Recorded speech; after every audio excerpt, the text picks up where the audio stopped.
Hi. Pleasure. Welcome on the show. Thank you very much. Thank you for spending some of your time with us. There are a lot of things that people already know about LL Cool J, but there are a lot of things maybe that, well, we can go in a little bit more, a little bit deeper. Right. First, I would like to start off with the history of LL Cool J, how you came about to be a rapper. Well, what happened was when I was 9 years old, it was like a big wave of rap records circulating throughout the community in Queens, where I grew up at. Mm-hmm. And around that time, you know, I was a victim of child abuse. Mm-hmm. Like I talk about it in my book, I make my own rules. I have Mm-hmm. an autobiography out.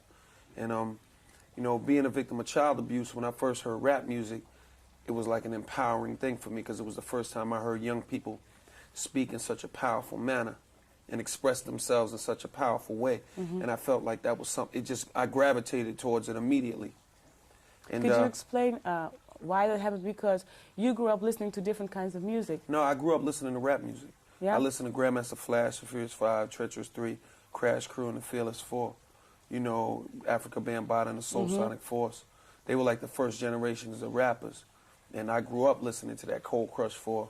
Mm-hmm. And because of that, you know, I loved the music immediately. You know, I heard other music growing up, but that was the main music that I was focusing on. Mm-hmm. And what was at what point did you say to yourself, this is what I want to do, this is what I want to become, I want to be a rap star? When I was around 9 years old. But was there a certain event that made No, you conscious? Yeah, there was. Just the fact that I heard these people speaking in such a powerful way. Mm-hmm. You know what I'm saying? That was the event. That was the triggering. That was the thing that triggered, you know, the event that triggered me wanting to become a rap artist. Mm-hmm. There are a lot of kids out there now today who also have maybe not the same dream, but a dream. But maybe they don't know how to go about fulfilling the dream. What would you say to them? I think that, first of all, you never stop dreaming and you never give up. And whatever it is you're trying to accomplish in life, you have to really go after it, full blast. Mm-hmm. You know, you have to focus on it.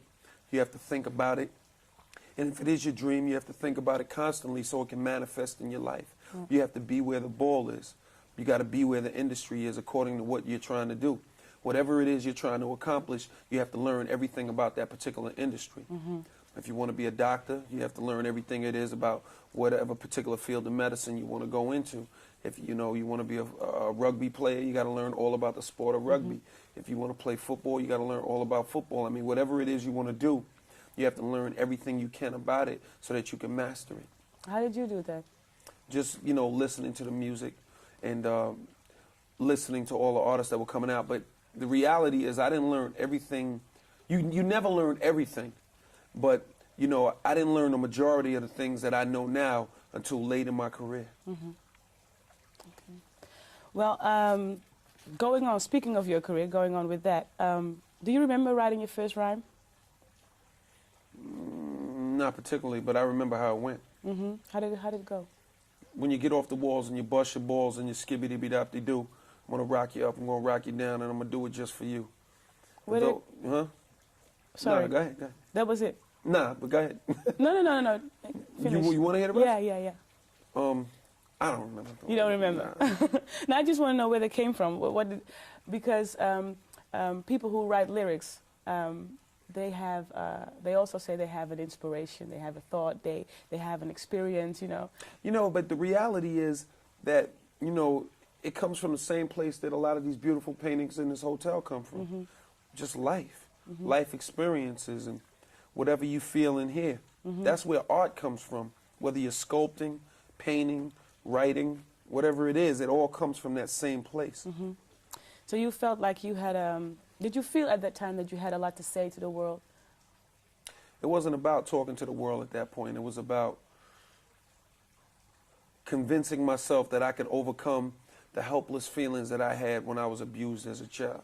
Were you aware of those helpless? Because No. I want to talk about that later on, because I want to talk about the book with you in which you write very openly about everything that has happened in your life.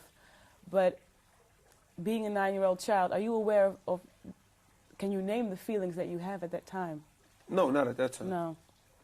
Not at all. I mean, I mean, I don't even think a 9-year-old child is sophisticated enough to fathom what they're feeling. You know what I'm saying? Unless they're very basic emotions. Okay, well, going on about your career, you got your first record deal when you were 16 years old, and you got it through a lot of determination. Absolutely. What? Tell us how that went. Well, when I was 14, I decided that I really wanted to make a record. Felt like, oh man, that's what I want to do. I want to make a rap record. I got to make a rap record. So, you know, eventually I just kept trying and sending tapes in here, sending tapes in there, sending tapes everywhere and getting letters. People saying, oh, we can't use your material at this time. I'm burning the letters. I'm ripping them up. I'm crumbling them up. I'm throwing them in the corner. My mother's consoling me. Don't worry, we'll eventually find, you'll make it. I'm ready to quit. My mother was like, look, you're better than a lot of guys out on the radio right now. You got to keep going. I said, I don't have any equipment. She bought me a little equipment with a tax return in the States. And I just kept trying. And then eventually Rick Rubin called me back. When he called me, one day I walked in the house. My grandmother said, oh, Rick Rubin called you back. I was like, yeah, he called me back. So I'm jumping up and down. I called him. He said, all right, we're going to go in the studio tomorrow. I'm freaking out. So I go and meet him. And then when I get down there, now I thought, you know, the way he sounded on the phone, he's like, yo, this is Rick. No one's here. Leave a message. When I get down there, I'm thinking he's black. He's white. I'm like, yo, Rick, I thought you was black. He said, no, whatever. That's Just the come on first thing upstairs. you said to him? First thing I said to Yeah. him, Rick, I thought you was black. Nah, whatever. Just come on upstairs. So we go upstairs and stuff. And, you know, we worked on this demo and stuff.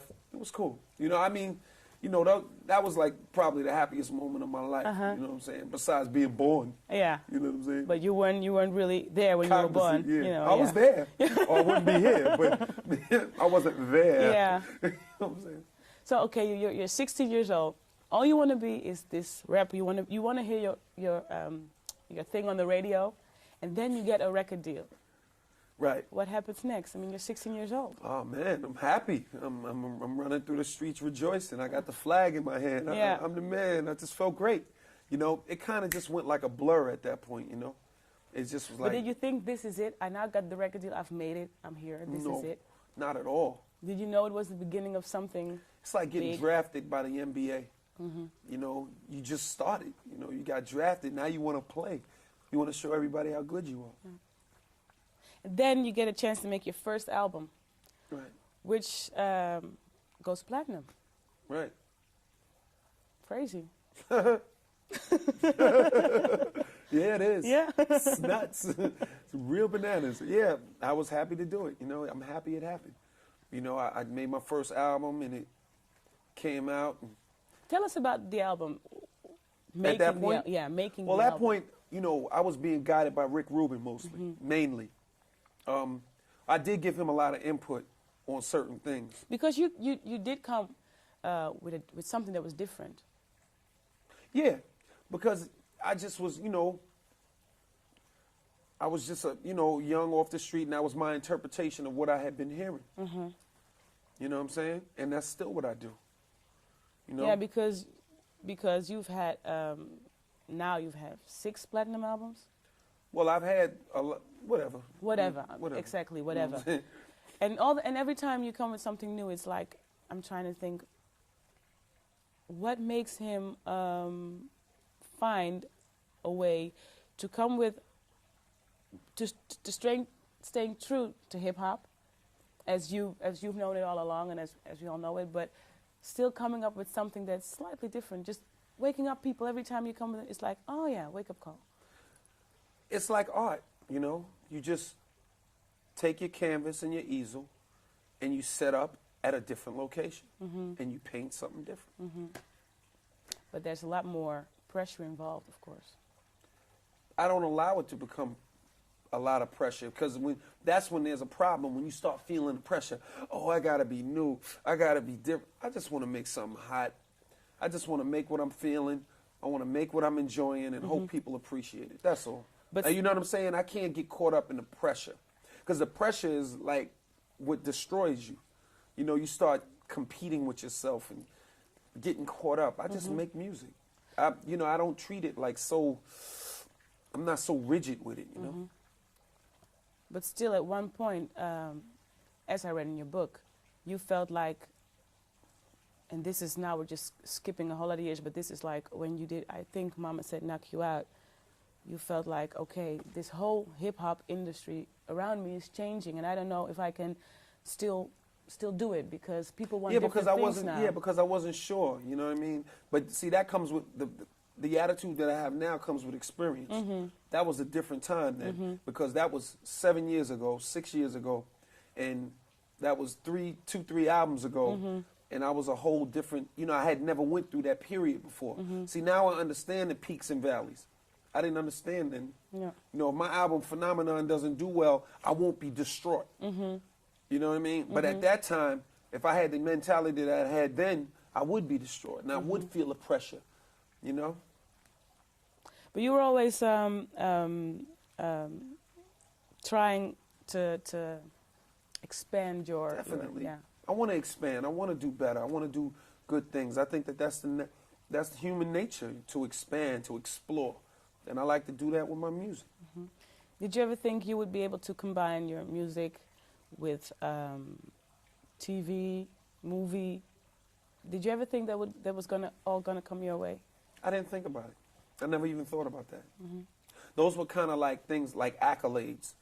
Those are kind of things that came with the territory, like this watch. I didn't think about that. You know what I'm saying? I just wanted to make music. I didn't do it for money. I didn't do it to be in television or to do films. I did music because I love music. I do a TV show in the States. It's not over here, but I'm still here because I love my music. I just do what I do. But I didn't think about it. I really didn't give it much thought. Okay, you're not in it for the money and the fame, but it all comes with it. For you, it did come with it. Yeah.